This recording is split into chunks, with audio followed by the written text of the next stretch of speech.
Buenos días, el día de hoy vamos a hablar acerca del libro de Marcos, capítulo 6, en la versión Biblia Cadocio Israelita Mesiánica. Yeshua de Nazaret. Entonces Yeshua salió y se fue a su pueblo, y sus talmidín le siguieron. En Shabbat comenzó a enseñar en la sinagoga, y muchos que le oyeron se quedaron atónitos y preguntaron, ¿de dónde sacó este hombre todo esto? ¿Qué es esta sabiduría que le ha sido dada? ¿Qué son estos milagros que hechos por medio de él? ¿No es él solo el carpintero, el hijo de Miriam, el hermano de Jacob y de Josi, de Yahudá y de Shimeón? ¿No están sus hermanas con nosotros? Y se ofendían con él.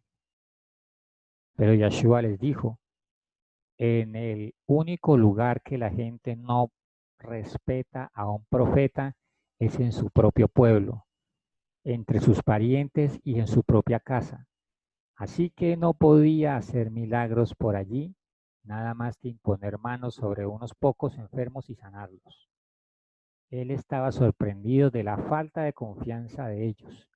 Yeshua fue a los pueblos de aldeas de los alrededores enseñando. Aquí nos muestra que en esa tierra en la cual Yeshua tenía el privilegio de crecer,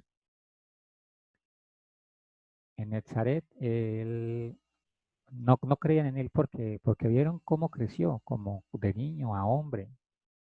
Y debido a esto, pues creían que era otro ser humano normal y no lo veían como Mashiach, como profeta, como venía en nombre del Eterno. Entonces por eso no, no, no lo creyeron ni confiaron en él, ni en ninguno de sus ministerios, porque él tenía todos los ministerios a la vez, tenía todos los dones a la vez en ese momento. Y no creían en él porque lo vieron cuando crecía y cómo jugaba de pronto con otros niños y de pronto por esas cosas lo consideran como otro más salido de ahí. Y esa tierra no era una tierra tampoco tan importante en Israel. Entonces, de pronto también ellos se automenospreciaban y no creía que eso fuese posible en ese lugar. Misión de los 12. Convocó a los 12 y comenzó a enviarlos en parejas, dándoles autoridad sobre ruajim inmundos. Les dio instrucciones, no lleven nada para el viaje, excepto una caña de caminar, ni pan, ni alforja, ni dinero en sus cintos. Usen sandalias, pero no lleven ropa adicional. Donde quiera que entren en una casa, quédense allí hasta que se vayan del lugar. Si la gente de algún lugar no les da la bienvenida y rehúsan oírles, entonces al irse, sacudan el polvo de sus pies como advertencia a ellos. De modo que salieron y proclamaron que la gente se volviera de sus pecados a Yahweh. Expulsaron muchos demonios, ungieron con aceite y muchos fueron sanados.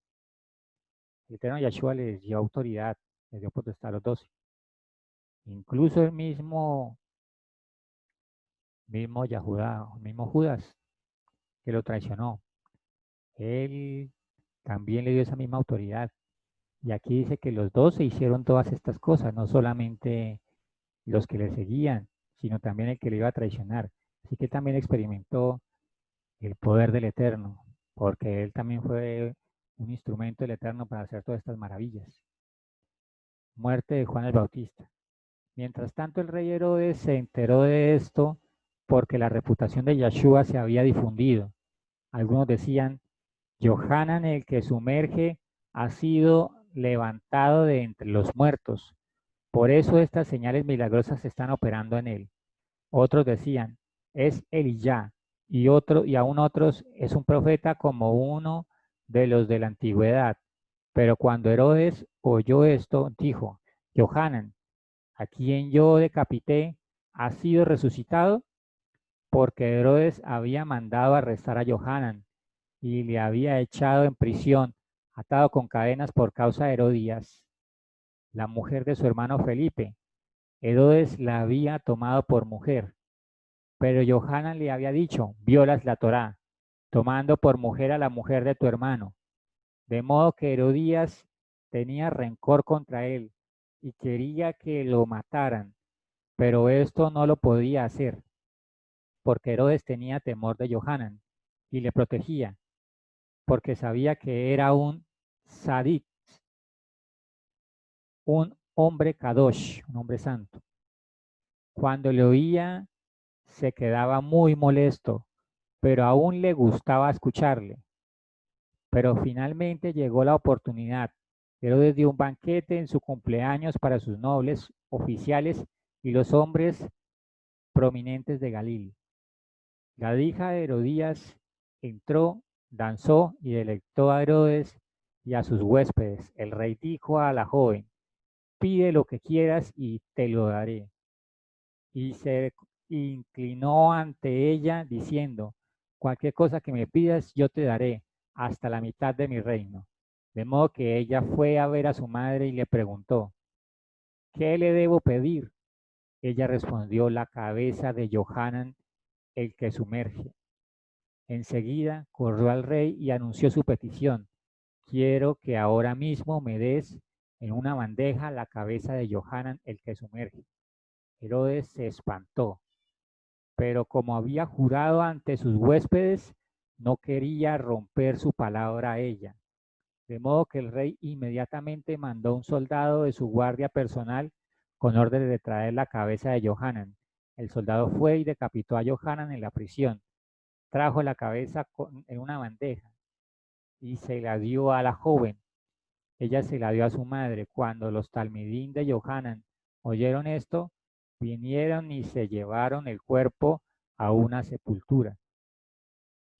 Aquí nos muestra que los distintos intereses de Herodías, de esta mujer, era para que no le dijeran que estaba haciendo mal, matar al profeta Johanan.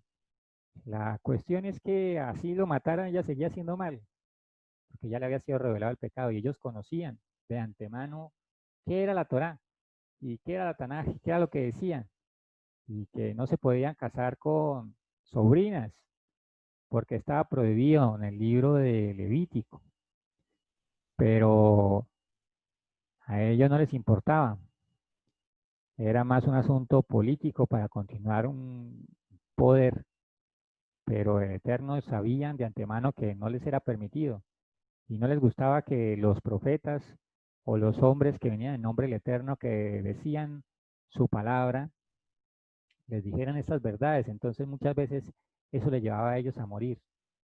Y Johanan pagó el precio por decir la verdad. Y el Señor lo respaldó y lo bendijo.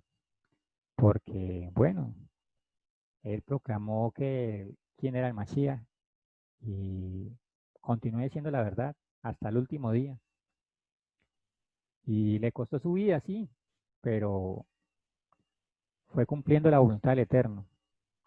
Y como cumplió la voluntad del Eterno, el Eterno lo respaldaba. Continuamos con el versículo 30, alimentación de los 5.000. Aquellos que habían sido enviados se reunieron con Yeshua y le reportaron todo lo que habían hecho y enseñado. Había tanta gente yendo y viniendo que no podían ni tomar tiempo para comer.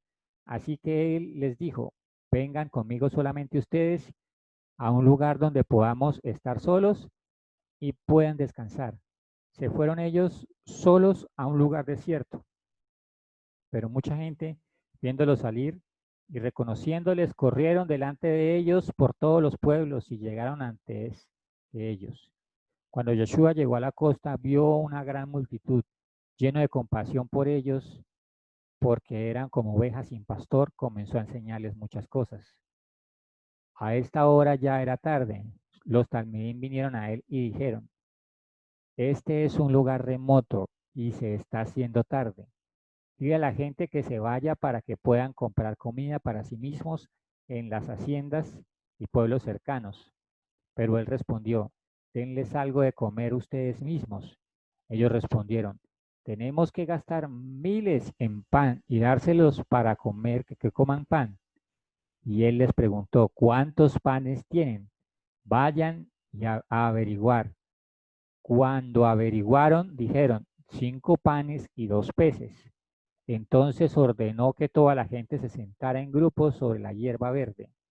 Se sentaron en grupos de 50 o 100. Entonces él tomó los 5 panes y los 2 peces y mirando al cielo, pronunció una verajá. Partió los panes y empezó a dárselos a los talmidín para distribuir. También dividió los peces entre todos ellos. Comieron tanto como quisieron y recogieron 12 canastas de los pedazos sobrantes de panes y peces. Y los que comieron los panes eran como 5.000 hombres, sin contar las mujeres ni los niños. Aquí nos muestra el milagro de la multiplicación, que fue necesario que tuvieran algo para poder ser multiplicado, ¿no? Entonces el Señor, con eso que dieron, que 5 panes y 2 peces, sobró 12 canastas de comida. Y aparte todos comieron y todos fueron satisfechos con una pequeña cantidad que consiguieron. Y en las manos del Eterno, que en las manos de Yahshua, que en él se hizo la obra y se multiplicaron. Y todos fueron satisfechos y todos fueron alimentados. Continuando con el versículo 45, Yahshua anda sobre el mar. Inmediatamente Yahshua hizo que sus talmidín subieran al bote y fueran delante de él hacia el otro lado del lago, hacia Beit Saida, mientras él despedía a la multitud. Después de esto fue al monte a orar. Cuando cayó la noche, el bote estaba fuera en el lago y él estaba solo en tierra.